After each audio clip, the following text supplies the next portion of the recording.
cujo contexto não fala das mães, fala de mulheres virtuosas.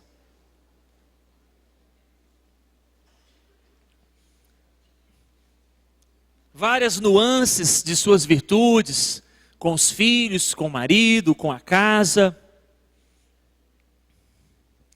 Aspectos mais valiosos do que a própria beleza física, essa poesia hebraica inspirada trata também disso. E o versículo 29, Provérbios 31, 29, diz assim: muitas mulheres procedem virtuosamente, mas tu a todas sobrepujas. O texto aqui ficou bem culto. Vamos ler juntos de novo? Vamos? Todos? Muitas mulheres procedem virtuosamente, mas na Bíblia Nova Linguagem, aumentei um pouco aqui para aumentar. não, perdão, essa aqui é da Nova Versão Internacional, diz assim, NVI: muitas mulheres são exemplares, mas você supera todas elas. Gostaria de ouvir isso de alguém, mulher? Gostaria de ouvir isso? De quem que você gostaria de ouvir isso?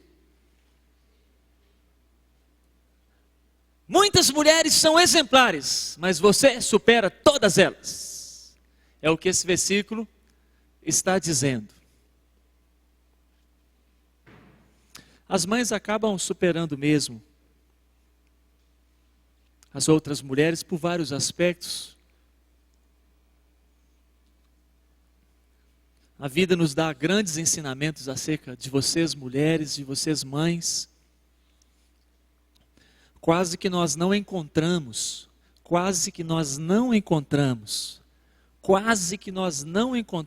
mulheres nas calçadas das cidades, embriagadas,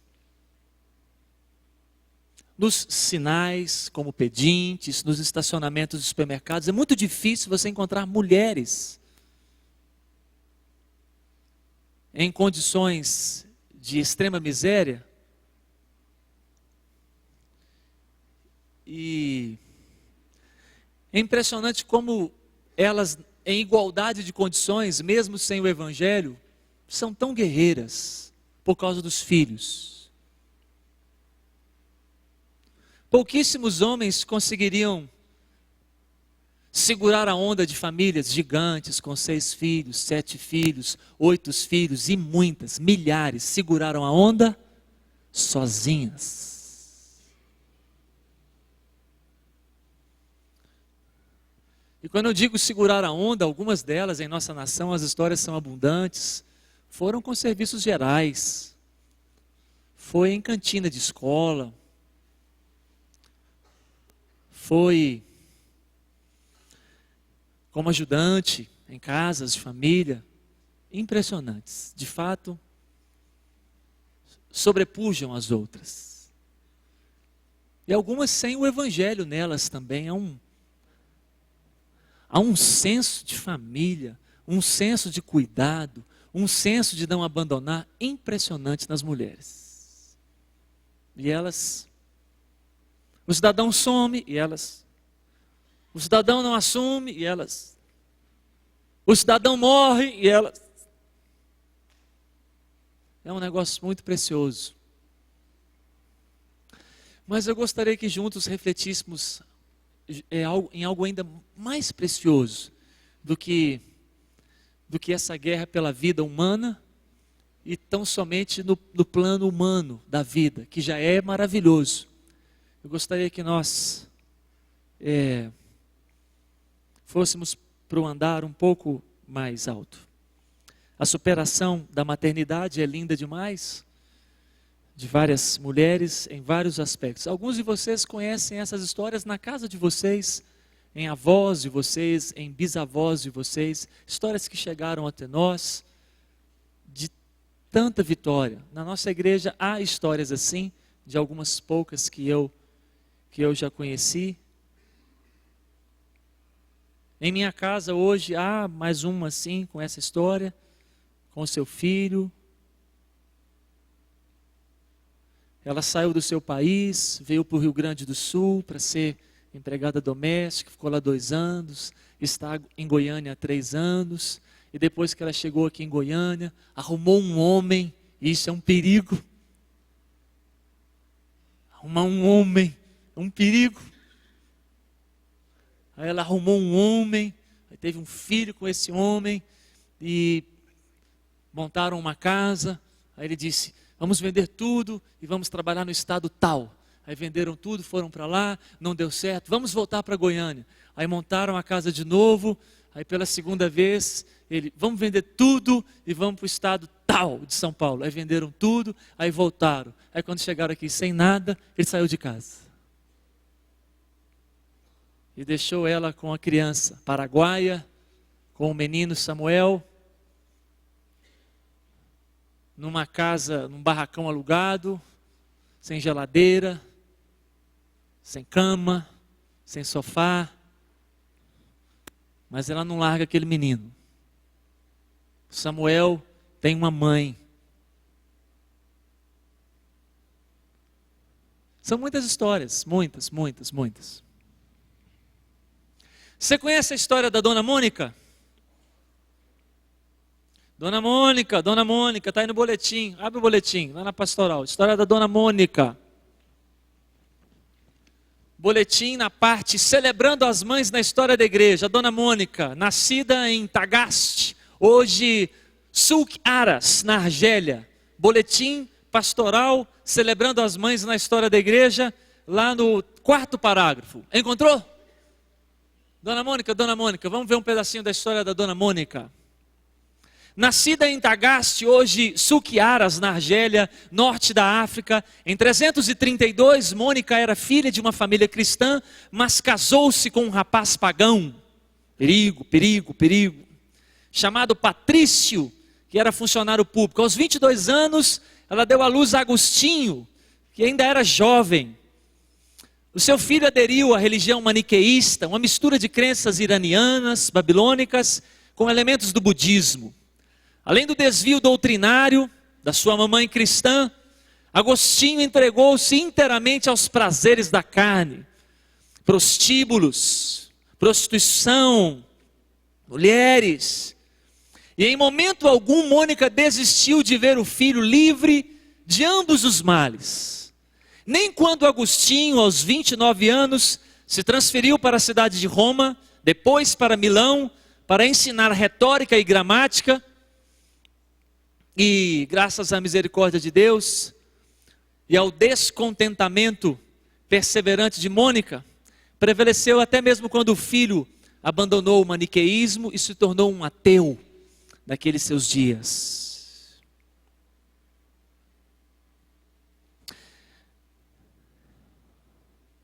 Depois de muitas e fervorosas orações, Agostinho se converteu ao Evangelho do Senhor Jesus. No ano de 387, com 33 anos de idade. O texto que levou Jesus até a mente e ao coração de Agostinho foi esse. Vamos ler juntos, após o substantivo do nome próprio Paulo, depois dos 2 pontos, vamos ler juntos? Comportemo-nos com decência, como quem age à luz do dia, não em imoralidade sexual e depravação, não em desavença e inveja. Ao contrário, revistam-se do Senhor Jesus Cristo e não fiquem premeditando como satisfazer os desejos da carne. Romanos 13 e 14. Assim, Mônica gerou mais do que um filho. Ela entregou a história da igreja, um dos maiores expoentes da teologia na história da igreja, a saber, Agostinho de Hipona. Vamos ler em 1º livro de Samuel, capítulo 1, outra mãe na história da igreja e do povo de Deus. O seu nome é Ana, ela não podia ter filhos. A sua história é narrada no livro da Bíblia que vem com o nome do seu filho, 1 Samuel, capítulo 1.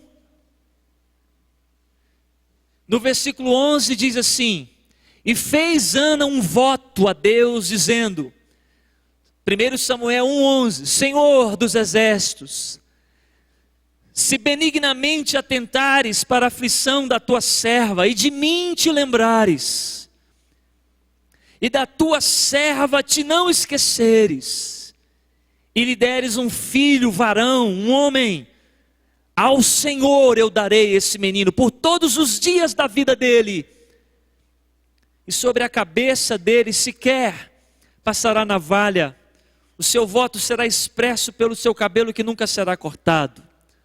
Capítulo 1, 1 Samuel, capítulo 1, versículo 20, vamos ler juntos. Ela concebeu, vamos juntos, 1 Samuel 1, 20, vamos todos? Ela concebeu e passado o devido tempo, teve um filho, a que chamou Samuel, pois dizia, do Senhor o pediu. O nome dele significa, isto é Deus. Ela escolheu esse nome para o filho dela. Isso é Deus. Então, em reflexão pequena nesta noite, menor em termos de tempo, mas não em termos de importância, vamos refletir e orar juntos, para que as mães que estão aqui, tanto as que já são, como as que ainda não são,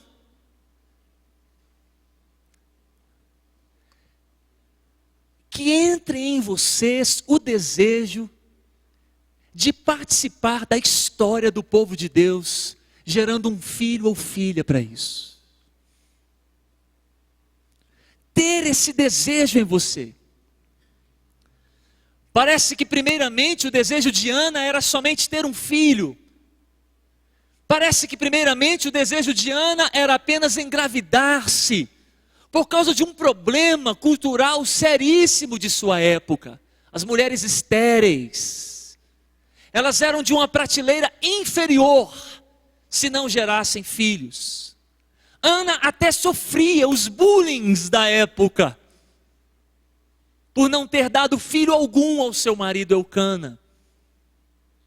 Não, nós não temos dimensão. Quando lemos aspectos culturais, assim a gente só tem uma vaga impressão de como que foi difícil viver em tempos onde uma mulher era de uma prateleira inferior quando ela não gerava filhos. E eu acredito, apesar da Bíblia não dizer, que em muitos casos, mulheres passaram por estéreis quando estéreis eram seus maridos. Apesar da Bíblia não dizer nada a respeito, eu afirmo, acredito piamente que nos tempos passados, bíblicos e outrora, na ausência do auxílio da ciência, muitas mulheres passaram por estéreis, foram humilhadas quando na verdade estéreis deviam ser os seus maridos. Vez por outra nós ainda topamos com alguns homens incultos, indoutos, homens sem estudo, que dizem que a esposa dele não prestou para dar para ele um filho homem. Alguns de nós talvez já ouviu isso, como eu, muitas vezes. Conversando, quantos filhos, tanto, só deu mulher, pastor. Minha mulher não prestou nem para dar filho homem para mim. Com conhecimento científico, qual é a resposta que nós damos para esse homem? A resposta é o seguinte: se tem alguém que não está prestando na história, é o Senhor. Porque a biologia diz que tem um tal de XX e XY, que não é a dona que determina, não está na barriga dela, não está no óvulo dela, é dentro do Senhor. Essas coisas que o senhor tem aí. E essas coisas que o senhor tem deve estar com defeito. Porque só jogou menina lá dentro, e jogou menina, e jogou outra menina, e jogou menina. Já falei isso com o cidadão, ele fez uma cara para mim que não acreditou. Deve que depois que eu saí, ele falou assim, isso é coisa desses pastores que acham que sabe de tudo e não sabe de nada. Estragada é a minha mulher.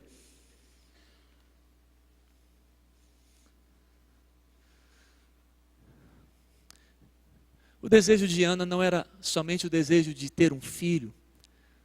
O desejo dela era ter um filho que sirva a Deus. Eu quero ter um filho que ame a Deus. Eu quero ter um filho que cante louvores a Deus. Eu quero ter um filho que conheça a palavra de Deus. Eu quero ter um filho que ajude a história e a igreja e o povo de Deus. Nós, geração pós-moderna, 2014, precisamos voltar a desejar isso. A maioria de nós crentes deseja muitas coisas para os filhos, mas quando apertamos, não encontramos em meio aos desejos nada que diga respeito ao serviço de Deus. Então, uma reflexão hoje à noite e uma oração. As próximas décadas, os anos vindouros, precisam de mulheres que orem isso hoje. A igreja do Senhor Jesus lá na frente, ela vai precisar de crianças cujas mães estão orando agora. E eu queria te convidar para que orássemos isso nessa noite.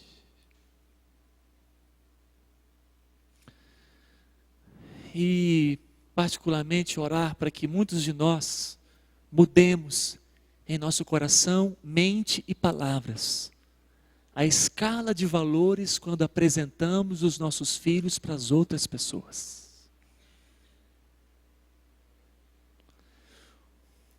Quando nós perguntamos para alguém, quantos filhos você tem?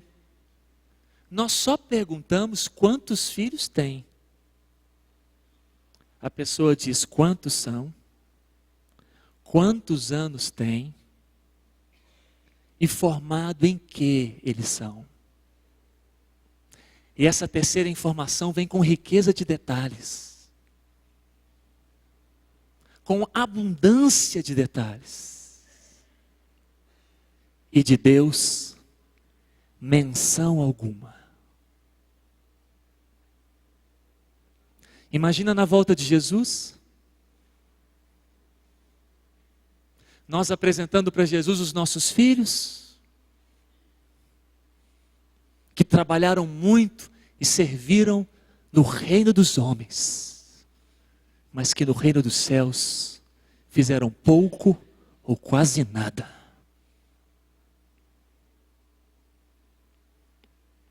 A igreja não pôde contar com eles. A pregação, o anúncio do evangelho, a obra missionária não pôde contar com eles.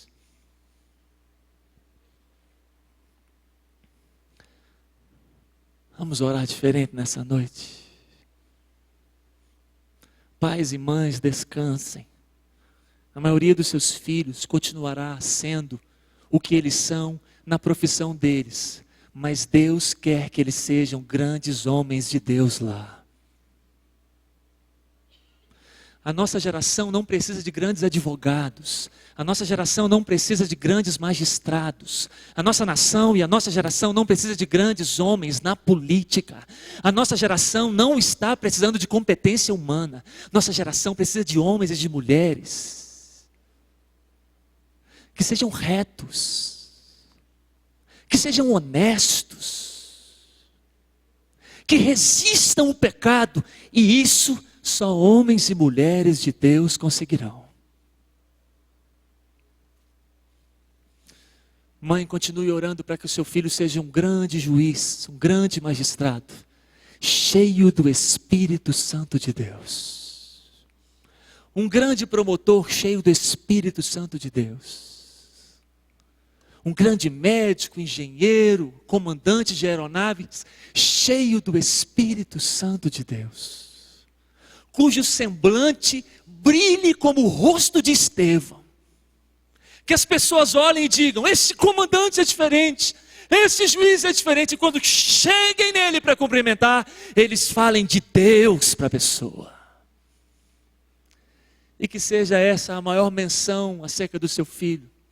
Quantos filhos você tem? Tenho 4 filhos. Se continuar a pergunta, quantos homens e quantas mulheres? 2 homens e 2 mulheres. Se continuar a pergunta, o que eles fazem? A resposta será: os 4 estão servindo ao Senhor Jesus. Se continuar a pergunta, e como profissão? Então assim, em 4ª, 5ª ou 6ª opção, mencionarei o que eles são na terra. Pois isso não vale tanto o quanto vale o que eles são no céu. Vamos orar isso juntos. Não me preocupo com quem os meus filhos vão se casar, desde que sejam homens e mulheres de Deus. Quando chegar o dia e as meninas me apresentarem os rapazes, eu não perguntarei profissão. Minha pergunta será: ama Jesus, minha filha? É servo de Deus? É, papai. Vamos orar juntos. Pode ser um pintor, pode ser um mecânico, pode ser um motorista, um trocador de ônibus, pode ser um vigia de estacionamento, um guarda de prédio, pode ser um médico, um engenheiro, mas tem que ser um homem que ama Jesus. Pois aqueles que dizem ser de Jesus, já não estão conseguindo segurar a onda com as donas?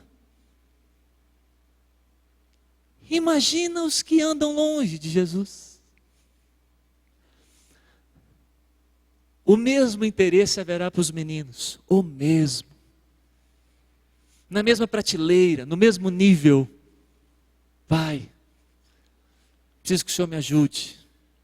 Apaixonado por uma moça. Primeira pergunta: meu filho, ela ama Jesus? Não me importa se ela tem uma beleza externa, de coração. Não me importa a cor dos seus olhos, ou a cor do seu cabelo, ou o delinear do seu corpo. O que me importa mesmo é que ela ame Jesus.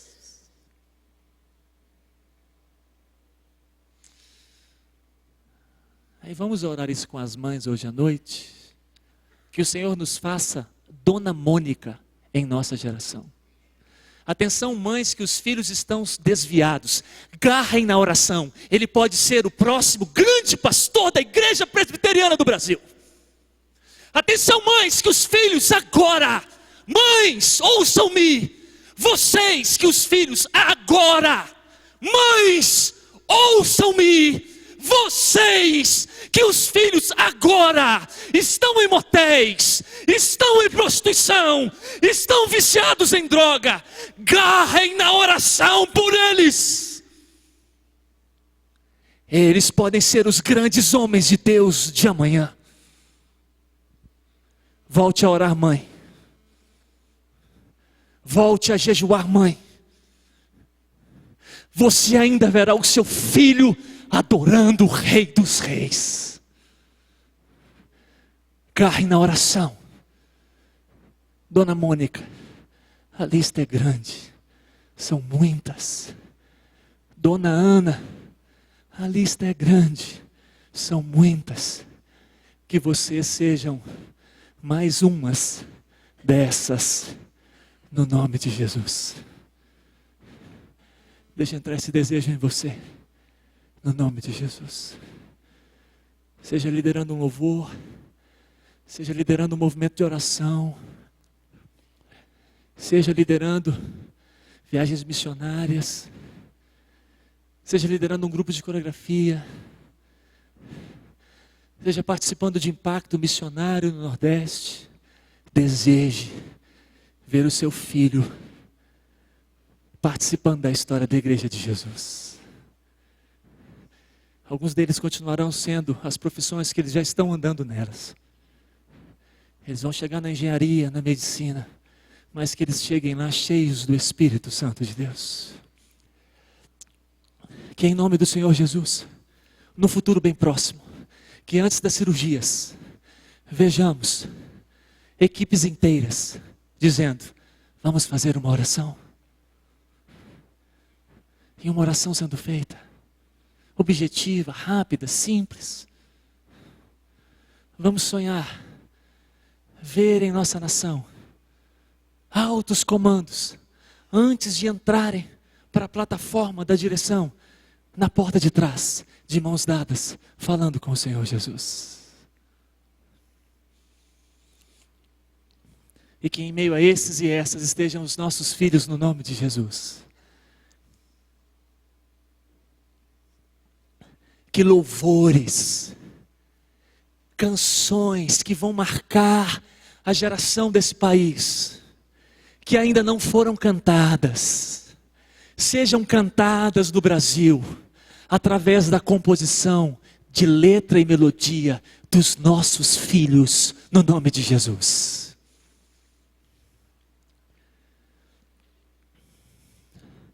Que eles participem de novos fatos históricos da igreja. Alguns de nós não estaremos mais aqui. Já teremos partido. Peço que a nossa oração seja respondida pelo Senhor. Mães, vamos espichar essa oração um pouquinho mais? Vamos orar pelos nossos netos no nome de Jesus? Vamos orar para que os nossos netos sejam mais crentes do que os nossos filhos. Esses aí acho que nós não vamos ver mesmo não. E quando Jesus voltar para buscar a igreja, que na história dela, liderando ela, descendentes de cada um de nós que está aqui nessa noite, como fruto de uma oração que fizemos ao Senhor. Queria te convidar para que orássemos assim, nessa noite. Pedi o irmão lá do teclado para fazer um louvor ali, para que possamos orar. Baixe a sua cabeça, feche seus olhos. Vamos orar rapidamente, não por pressa, mas por objetividade.